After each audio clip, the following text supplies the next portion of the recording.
السلام علیکم۔ اگر آپ بھی اپنے رشتے میں بندش کی وجہ سے پریشان ہیں، آپ کے بیٹے یا بیٹی کا رشتہ نہیں ہو رہا، تو اس ویڈیو میں آپ کو مکمل رہنمائی دی گئی ہے کہ رشتہ کیوں نہیں ہوتے، اس میں بندش کی وجہ کیا بنتی ہے، اور اگر بندش ہو گئی ہے تو اس کا حل کیا ہے۔ تو اس لیے اس ویڈیو کو مکمل ضرور دیکھیں، کیونکہ اس سے آپ کو بہت ساری رہنمائی مل جائے گی۔ اعوذ باللہ من الشیطان الرجیم، بسم اللہ الرحمن الرحیم۔ رشتوں کی بندش کے بارے میں ایک سوال آیا ہے، اس کا جواب غور سے سنیے گا۔ رشتوں کی بندش، مسئلہ اصل میں یہ ہے کہ سارا کچھ انسان ہی نہیں کراتے کسی پر، بلکہ جنات شیاطین بھی مسلط ہو جاتے ہیں جو کہ رشتوں کی رکاوٹ کا ذریعہ بنتے ہیں۔ جنات شیاطین آتے کس لیے ہیں؟ جیسے جیسے بچی یا بچہ جوانی کی دلہیز پہ قدم رکھتا ہے تو پھر اس کے اوپر جنات شیاطین کی جو ہے وہ نظر رکھ لیتے ہیں اس پر، ٹھیک ہے۔ تو اللہ کے نبی کی حدیث مبارک بھی ہے کہ جیسے ہی بچہ بچی جوان ہو اس کو فوراً بیاہ دو، سٹیٹس مت دیکھو کہ ہم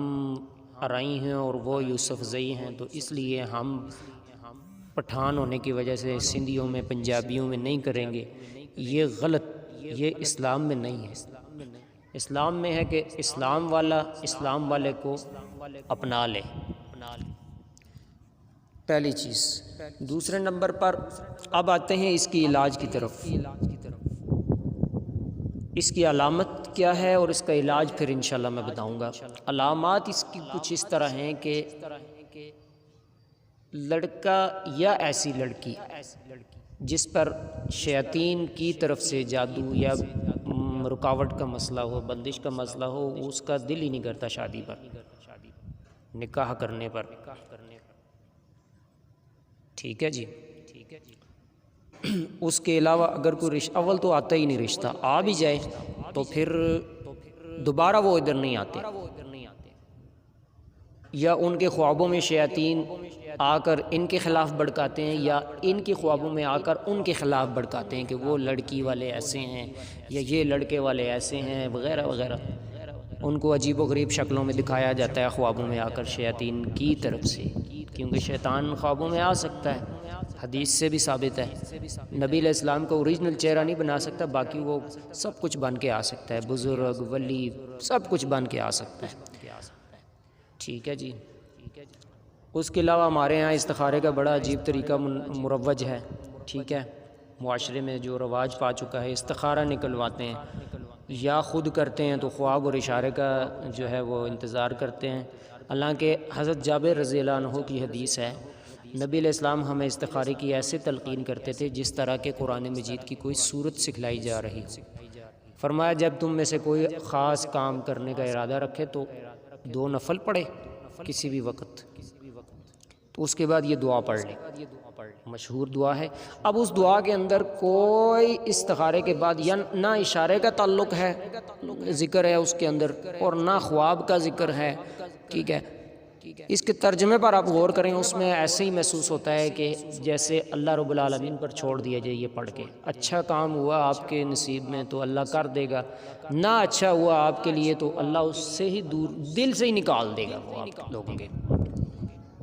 یہ طریقہ ہے استخارے کا۔ اب استخارہ کر کے انسان جو ہے نا یہاں پر بیٹھ جاتے ہیں، خوابیں اور اشاروں کا تعلق تو شیاطین کو تو پتہ ہے کیسے گمراہ کرنا ہے ہم نے لوگوں کو، وہ پھر خوابوں میں آ کے ہو جی استخارہ ٹھیک نہیں آیا اس لیے بچی کا یا بچے کا ہم نے رشتہ فلاں جگہ نہیں کیا،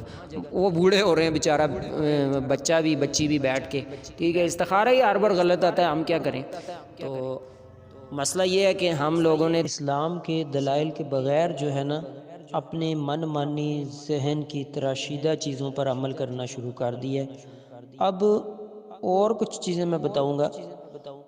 ایک تو جو رشتے والے جب آتے ہیں تو اس گھر میں داخل ہوتے ہی ان کو عجیب سی سمیل محسوس ہوتی ہے، یا عجیب سی گھٹن، یا لڑکی کے چہرے پر عجیب سی جو ہے ناپسندیدگی، نفرت یا ڈراؤنا پن یا اس طرح کی یعنی نفرت آمیز حرکتیں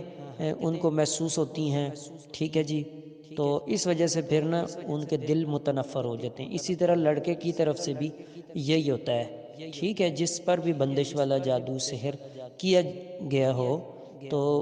وہاں پر یہ چیزیں موجود ہوتی ہیں، یا اس گھر میں داخل ہوتے ہی گھٹن محسوس ہونے شروع ہو جاتی ہے رشتے والوں کو، ٹھیک ہے جی۔ اگر یعنی لڑکے والے ہیں تو لڑکی کے گھر جاتے ہی ان کو یہ محسوس ہونا شروع ہو جاتا ہے، اگر وہ لڑکی والے ہیں لڑکے کے گھر یہ محسوس ہوتا ہے، اور لڑکے والے اگر ہیں تو لڑکی کے گھر ان کو یہ چیزیں محسوس ہوتی ہیں۔ اب اس کا علاج یہ ہے کہ سب سے پہلے تو اللہ سے توبہ کریں، کیونکہ قرآن میں اللہ فرماتا تم کوئی بھی مصیبت تم پر جو آتی ہے نا وہ تمہارے گناہوں کی وجہ سے آتی ہے۔ اس کے بعد 5 وقتی نماز، گھر میں گانا بجانا، اللہ کی نافرمانی دور کرنی ہے، سود کا لین دین کہیں کیا ہوا وہ ختم کرنا ہے، حلال یوز کر رہے ہیں، ہر چیز میں حلال، ٹھیک ہے، اللہ سے معافی مانگتے ہوئے نمازوں کی پابندی۔ اور اب میں علاج بتانے لگا ہوں۔ جب بھی نہائے ایسا مریض بیری کے پتوں سے نہائے، ماحول اچھا کریں، اور بیری کے پتے نا ایک مٹھی بھر لے کر بوائل کر کے اس سے نہائیں جب بھی نہانا ہو، زندگی کی روٹین بنا لیں۔